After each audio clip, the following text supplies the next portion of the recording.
मैं सच बोलूँ तो मुझे जेन्युइनली लगता था कि मैं अपने 9 मंथ्स ओल्ड बेबी को परफेक्टली फीड कर रहा हूँ।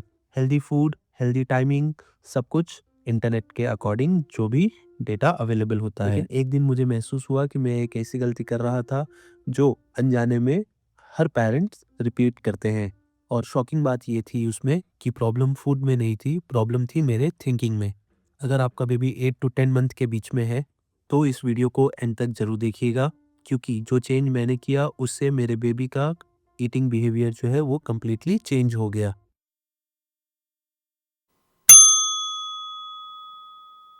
जब मेरा बेबी 9 मंथ्स का हुआ मुझे लगा अब जो फीडिंग है वो ईज़ी हो जाएगी।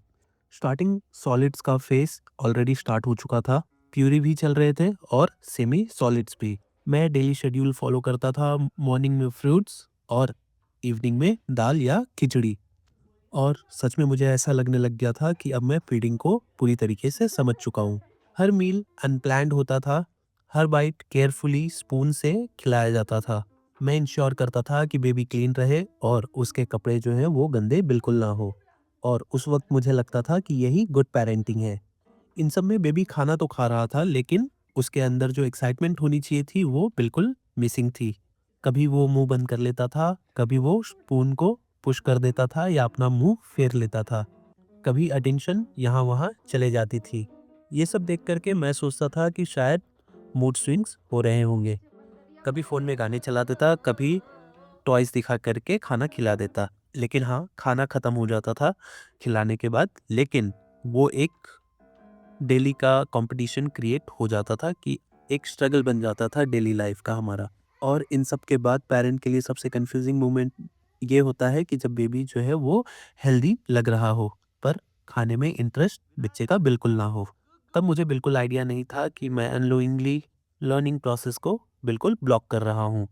एक दिन फीडिंग के दौरान मैंने ये ऑब्जर्व किया कि बेबी स्पून को बार बार अपने हाथों से पकड़ने की कोशिश कर रहा है।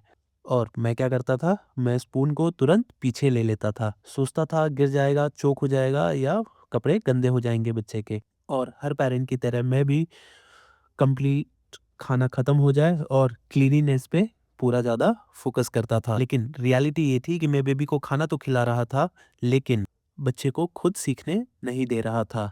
9 मंथ्स की एज में बेबी सिर्फ़ न्यूट्रिशन नहीं लेते, वो कोऑर्डिनेशन, ग्रिप और इंडिपेंडेंस सीखते हैं। और मैं उस स्टेज को बिल्कुल ही स्किप कर रहा था।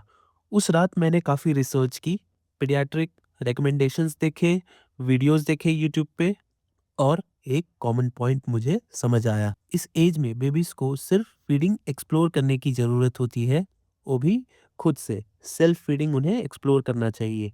नेक्स्ट डे हमने डिसाइड किया कि आज से ये सारा कुछ सेटअप जो है हम वो चेंज कर देंगे। मैंने बच्चे को सॉफ्ट फूड स्मॉल पीसेस में ला करके दिया प्लेट में। पहले कुछ मिनट पूरा कियोस्क था, फूड टेबल पे, फ्लोर पे और पूरा बेड पे यहाँ वहाँ अपने फेस पे फैला हुआ था। सच बोलूँ तो मुझे लगने लग रहा था कि मैं कुछ गलत कर रहा हूँ। लेकिन फिर सडनली बेबी जो है वो स्माइल करने लग गया। वो खुद ट्राई करने लग रहा था और इंटरेस्ट क्लियरली विजिबल हो रहा था मुझे। और फीडिंग फर्स्ट टाइम स्ट्रगल नहीं, एक रूटीन एक्टिविटी लग रही थी, एक फन एक्टिविटी की तरह मुझे लग रही थी। तब मुझे एक बहुत इंपॉर्टेंट लेसन जो है वो समझ आया। हम पेरेंट्स क्वांटिटी मेजर करते हैं, लेकिन बेबीज जो है वो एक्सपीरियंस कलेक्ट कर रहे होते हैं उस टाइम पे। मैस लर्निंग का पार्ट है और स्लो ईटिंग एक डेवलपमेंट का पार्ट है। जब बेबी खुद टच करता है फूड को, स्क्वीज करता है, फील करता है, तब ब्रेन में कनेक्शंस जो है वो बिल्ड होते हैं। और जब हम उन्हें कंट्रोल करते हैं तब अननोइंगली बच्चे क्यूरियोसिटी कम कर देते हैं। परफेक्ट फीडिंग का मतलब जो है वो क्लीन फीडिंग बिल्कुल नहीं होता। परफेक्ट फीडिंग का मतलब होता है लर्निंग अपॉर्चुनिटी। इससे हमें ये समझ आया कि पेरेंटिंग में कोई परफेक्ट नहीं होता। मैं भी डेली सीख रहा हूँ, कभी अपनी गलतियों से, कभी बच्चे से। और सच बताऊं तो बेबीज ही हमें पेरेंटिंग सिखाते हैं।